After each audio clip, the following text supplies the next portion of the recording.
সিঁড়িঘরে খালু খালামুনির কথা শুনে ফেলে। তারা এক ধনী নারীর সঙ্গে চুক্তি করেছে তার মায়ের অস্থিমজ্জা বিক্রি করার জন্য। মেয়েটির মাথায় বজ্রপাত হয়। ডাক্তারের কথা মনে পড়ে, মা যদি আরেকবার ক্ষতিগ্রস্ত হন তিনি আর কখনো জ্ঞান ফিরবেন না। সে সিদ্ধান্ত নেয় যেভাবেই হোক মাকে এখান থেকে নিয়ে যেতে হবে। হঠাৎ তার থার্মাস পড়ে যায়, শব্দ হয়, কেউ ওখানে, বেরিয়ে এসো। ভয়ে ছোট মেয়েটি দৌড় দেয়, কিন্তু খালামণি তার পিঠ চিনে ফেলে। ওই মেয়েটা, দুজনেই ধাওয়া শুরু করে। মেয়েটি প্রাণপণে মায়ের ওয়ার্ডের দিকে ছুটে যায়। হঠাৎ ধাক্কা লাগে আগের সেই লোকটির। তার গলা থেকে পড়ে যায় জেডের লকেট। লোকটি অবাক হয়ে বলে, এটা তো আমি স্ত্রীকে দেওয়া পারিবারিক তাবিজ, তুমি আমার স্ত্রীকে চেনো? কিন্তু মেয়েটি কিছু না বলে তাকে ঠেলে দিয়ে দৌড়ে চলে যায়। লোকটি চুপি চুপি তার একগাছা চুল নিয়ে ডিএনএ পরীক্ষায় পাঠায়। অন্যদিকে খালু খালামণি আবার ওয়ার্ডে আসে। খ্যাংইউ, তুমি কোথায় গিয়েছিলে? আমরা সিঁড়িতে তোমার আওয়াজ শুনেছি। মেয়েটি শান্ত থাকার ভান করে, আমি এখানেই ছিলাম। ঠিক তখন ডাক্তাররা আসে। সব প্রস্তুত, এখনই অপারেশন হবে। খালু উত্তেজিত হয়ে চিৎকার করে, নিয়ে যান। কিন্তু ছোট মেয়েটি মায়ের ওপর ঝাঁপিয়ে পড়ে। না, মাকে নেবেন না। খালু রেগে যায়।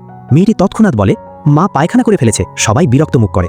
ডাক্তার বলে, অপারেশনের আগে পরিষ্কার করা দরকার। এই সুযোগে মেয়েটি চুপি চুপি মাকে নিয়ে বেরিয়ে যায়। নার্সরা টের পেতেই হাসপাতালে হইচই পড়ে যায়। শেষ মুহূর্তে লিফটের দরজা বন্ধ করে দেয়। খালু ফোন করে চিৎকার করে, যাও ম্যাডাম, মেয়েটা সব জেনে গেছে, মাকে নিয়ে পালাচ্ছে। ধনী নারীর রাগে হাসপাতালের সব দরজা বন্ধ করার নির্দেশ দেয়।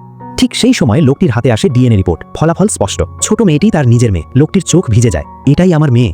সে দৌড়ে বেরোয় স্ত্রী আর সন্তানকে খুঁজতে। কিন্তু ঠিক তখন সহকারী আতঙ্কিত কণ্ঠে বলে, স্যার, বড় বিপদ, ছোট বাও নামের একটা মেয়ে তার মাকে নিয়ে পালাচ্ছে, কেউ তাকে ধাওয়া করছে। লোকটি চিৎকার করে ওঠে, কি?